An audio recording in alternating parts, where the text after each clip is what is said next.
OK. Tant qu'à être dans les problèmes d'évier, je me suis dit que aussi bien montrer un autre des problèmes que je rencontre fréquemment. Les cartouches, c'est plutôt rare. Je dirais qu'en un an et demi, je pense que j'en ai changé 3, des cartouches. Donc c'est quand même assez rare. Ça dure quand même assez longtemps.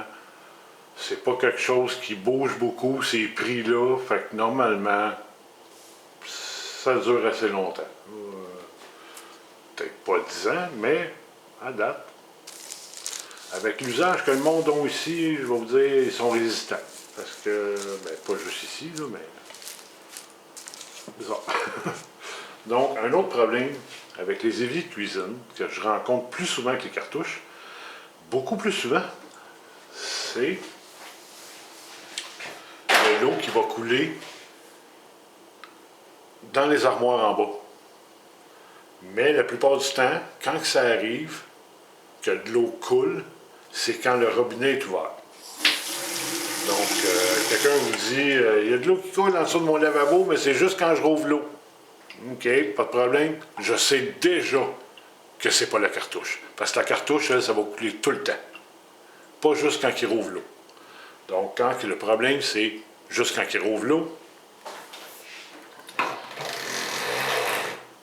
c'est ça le problème.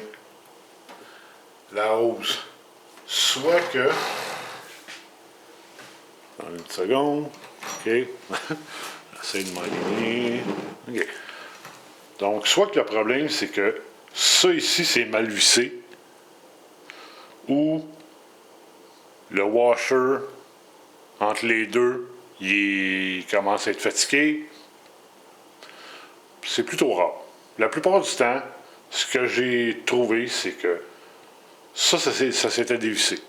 Donc, le monde, il s'amuse à le spinner d'un bord à l'autre, il joue pas mal avec, fait que ça finit par, si vous le tournez un petit peu trop, la hausse, elle ne suit plus, puis le robinet continue à tourner, bien, il y a des chances que ça se dévisse à un moment donné, au fur et à mesure. Mais, un des autres problèmes que j'ai trouvé, c'est que le monde sont portés à tirer beaucoup là-dessus. Puis, à un moment donné, c'est que, en dessous du lavabo, il y a une grosse boule en métal qui empêche la hausse de sortir plus loin. Vous voyez, là, elle est à côté. Pourtant, il me reste encore au moins 18 pouces de hausse en dessous du lavabo. Mais la boule est là pour que, quand vous lâchez votre robinet, la hausse rentre tout seul. S'il n'y avait pas ce poids-là, cette grosse boule en métal-là, d'accrocher après la hausse, bien, vous seriez obligé quasiment de vous battre avec la hausse pour la rentrer, pour pouvoir ramener votre robinet dans son trou ici. Pas si vous comprenez le principe, là, c'est quand même assez simple. Mais c'est ça. Quand on veut que ça rentre, mais ça rentre tout seul parce que le poids en dessous tire sur la hausse et le ramène à sa place. Mais le problème des hausses, c'est que le monde tire là-dessus jusqu'au bout, puis il donne des coups secs jusqu'à ce que la boule elle accote dans le fond de l'évier ici, là, en dessous du lavabo. Puis là, en fin de compte, la hausse a fini par s'ouvrir, puis elle se défait. Puis là, l'eau va couler par en quelque part sur la hausse. Donc, autrement dit, ça peut juste couler quand vous ouvrez l'eau, parce que l'eau circule là-dedans juste quand vous ouvrez le robinet. Et le problème, c'est que c'est ça. Ça a tellement été étiré que ça finit par couler.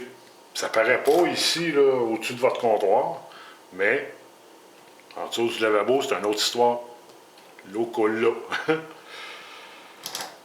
Donc, c'est bon de vérifier une fois de temps en temps si, mettons, vous avez beaucoup de trucs en dessous de votre lavabo qui feraient en sorte que vous remarquez peut-être pas toujours s'il y a de l'eau ou pas, tellement qu'il y a des trucs en dessous. Ce serait bon une fois de temps en temps juste de tasser 2-3 petites affaires puis d'aller voir si vous n'avez pas un problème d'égouttement une fois de temps en temps qui se produit sous votre lavabo. Donc, c'est ça qui est ça pour les causes. Pour changer la hausse, très simple. On tient le manche, on prend ça, on pointe ça, On dévisse. Ça se défait. Lui, il va rentrer par en dedans, mais il va pas bien loin, ce bout-là. Là. Il va se rendre à peu près jusqu'ici. Vous pouvez le repogner avec votre doigt en rentrant votre doigt dans le trou, puis le retirer. Il va sortir de là. C'est vraiment pas compliqué. Puis en dessous, ben là, c'est un autre os comme ça qui se prend après celle-là. Donc, vous avez juste à mettre un peu de téflon après le côté mâle de l'autre fil pour être sûr que quand vous allez visser, vous allez avoir moins de chances qu'il y ait des pertes d'eau. Donc, un petit peu de téflon, 2 tours, peut-être 3, là, mais j'en mettrai pas trop, là. Sinon, à un moment donné, les filets ne pognent plus, vous allez avoir de la misère à visser. Donc, 2 tours, c'est bien en masse normalement. On serre ça bien comme il faut. Et le tour est joué. Ça, la seule chose, c'est que faut défaire la boule en métal. Il y a 2 vis après ça. Je vais vous la montrer. Là.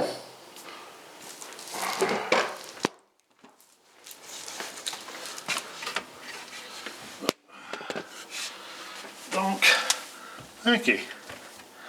La hausse en question qu'on cherche, nous, c'est...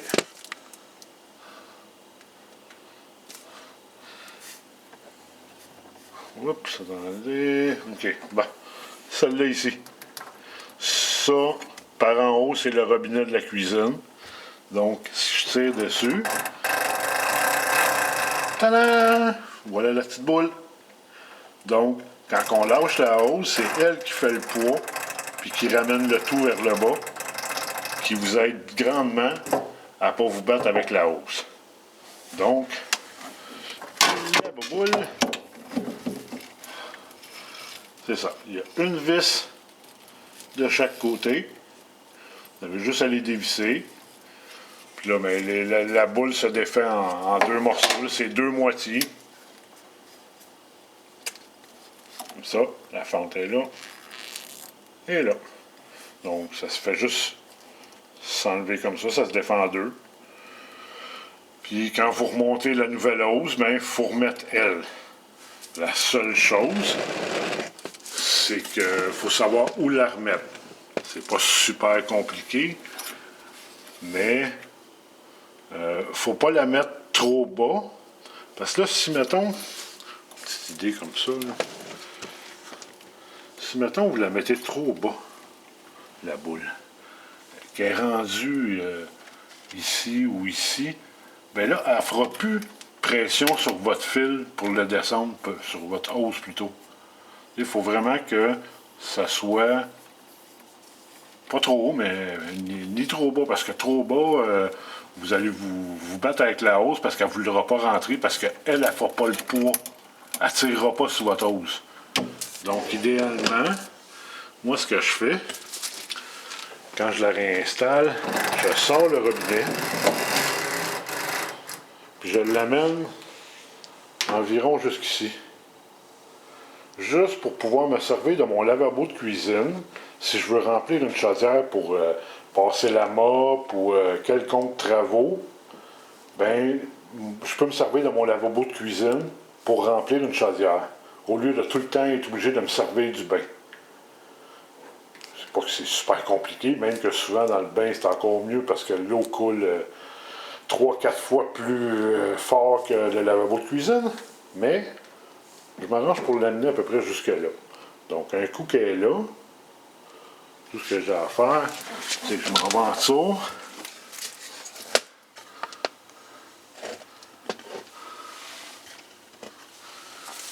Ouais, la boule là, est ici. Mais je pourrais la remonter encore là, de 3-4 pouces. Donc là, ce que je fais, c'est que je pogne le bout de hausse juste avant qu'elle cote dans le fond du lavabo en haut. Je le tiens par là, puis tranquillement, pas vite, je reprends le robinet que j'ai de sortie. Je ne sais pas si vous le voyez. J'imagine que oui. Donc, tout en tenant le bout de hausse en dessous du lavabo, je remets le tout en place. Comme vous pouvez voir, je le tiens encore. On va essayer de ne pas trop se battre avec ça. OK, donc, je la tiens. Pendant ce temps-là, je rentre la hausse à sa place. un coup qu'elle est bien à sa place, ben, je sais exactement où est-ce que je peux mettre ma petite bouboule pour qu'elle fasse la job qu'elle est supposée faire. Parce que là, si vous faites l'erreur de la mettre sur ce côté-là de la hose, ben là, c'est plus ça qui fait. La boule, elle ne fera pas pression là, sur le mauvais bord de la hose. Il faut vraiment qu'elle soit sur le bon côté de la hose. Je pense pas que ça soit bien compliqué à comprendre, là, mais juste pour être sûr, là. Faites juste des tests. Vous voyez, quand vous tirez sur le robinet, bon, ben ça, c'est le bon côté de la hose. L'autre côté, lui, ça sert à rien de mettre la boule après, là. Fait que, ça qui est ça. Donc, on reprend le tout, on le renvoie dans le fond. On s'assure que, quand on repose la hose, assurez-vous toujours qu'elle soit lousse, qu'elle soit pas prise entre d'autres hoses ou les valves ou quoi que ce soit. Il faut vraiment qu'elle soit lousse pour qu'elle fasse vraiment sa job comme il faut. Donc, c'est à peu près le seul truc qui est important à vérifier. Parce que là, si, mettons, ma hose, elle passerait puis elle viendrait passer en dessous ici ou là, mais quand je tire, ça jammerait direct là. Parce que j'ai fait passer ma hose ici au lieu de la tenir lousse en arrière. Faut pas qu'il y ait rien qui encombre la hausse, autrement dit. Si vous voulez vraiment pas vous casser la tête puis que ça fasse la job voulue. Et voilà. Donc, en gros, c'est ça qui est ça. Je pense pas qu'il y ait grand chose d'autre à propos de la hose. Téflon, toujours bon. Même principe pour le robinet ici. Je m'arrange tout le temps pour mettre un peu de téflon, même s'il y a un washer dans le fond. Je prends pas de chance. Je mets un petit peu de téflon sur le côté mâle qui est après le robinet comme tel, le manche. On met un peu de téflon après les filets.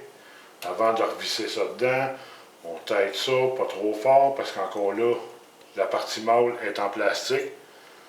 Donc, on essaie de pas trop serrer fort, parce que si vous serrez trop fort, vous finissez par craquer le plastique, vous venez de créer un nouveau problème.